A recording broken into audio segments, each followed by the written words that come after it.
तो अगर मैं आपसे पूछता हूँ कि जूते बनाने वाली इंडियन ब्रांड या इंडियन कंपनी कौन सी है जिसने पहली बार यूएस और यूके में प्रोडक्ट एक्सपोर्ट करना शुरू किया, तो आपका आंसर क्या होगा? तो इस कंपनी का नाम है रेड टेप। रेड टेप वही ब्रांड जो कि शूज बनाती है, अपैरल बनाती है और बहुत सारे एसेसरीज बनाती है। और रेड टेप का जो पेरेंट कंपनी है वो है मिर्जा इंटरनेशनल लिमिटेड। इस कंपनी का नाम मिर्जा इंटरनेशनल लिमिटेड क्यों है? क्योंकि इस कंपनी के जो दो फाउंडर्स हैं वो हैं राशिद मिर्जा और इरशाद मिर्जा, जो कि है उत्तर प्रदेश से। इन्होंने कंपनी शुरू की थी 1996 में कानपुर में, जो कि उत्तर प्रदेश में है, और कंपनी का जो हेडक्वार्टर है वो इस टाइम पे नोएडा में है। तो रेड टेप का जो 70% बिजनेस है वो शूज सेगमेंट से आता है और 20% आता है अपैरल सेक्शन से और ऑलमोस्ट 10% आता है एसेसरीज सेक्शन से। अभी अपैरल में क्या क्या आता है, जैसे शूज तो आपने देखे होंगे, इतने सारे शूज आजकल जेंजी और मिलीनियर पसंद करते हैं। अपैरल वाले सेक्शन में आता है शर्ट्स, जीन्स, टी शर्ट्स, ये सारी चीजें। और एसेसरीज में आते हैं जैसे बेल्ट, पर्स, कैप, ये सारी चीजें आती हैं। तो अभी के टाइम पे red tape formal, sports, casual, different type के शूज बनाती है।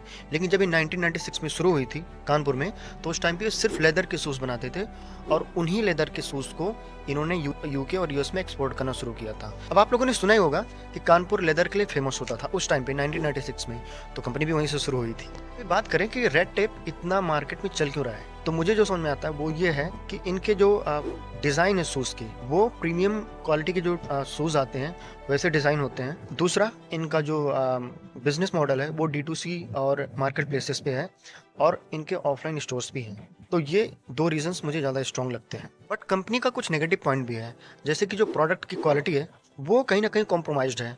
यानी कि अगर मैं प्रोडक्ट की ड्यूरेबिलिटी की बात करूं, तो जो ऑनलाइन फीडबैक है और मेरा पर्सनल भी एक्सपीरियंस रहा है, मैंने 2 बार रेड टेप के शूज़ खरीदे और उसमें प्रोडक्ट की ड्यूरेबिलिटी मुझे बहुत कम दिखाई दी।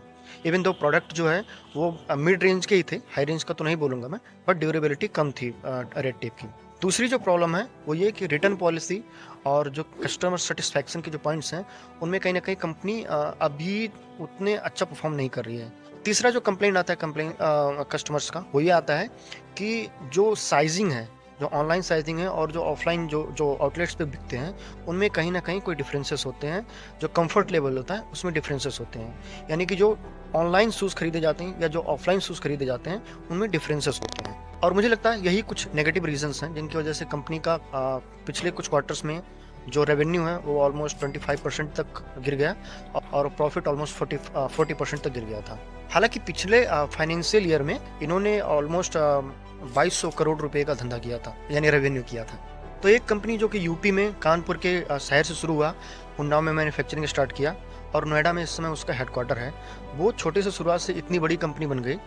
तो ये और भी आगे जा सकती है अगर अपने नेगेटिव पॉइंट्स जो हैं उन पे काम किया जाए तो। इसके अलावा आपको क्या लगता है कि इस कंपनी के पॉजिटिव नेगेटिव पॉइंट्स क्या हैं, इस वीडियो पे कमेंट करके बता सकते हैं। Thank you.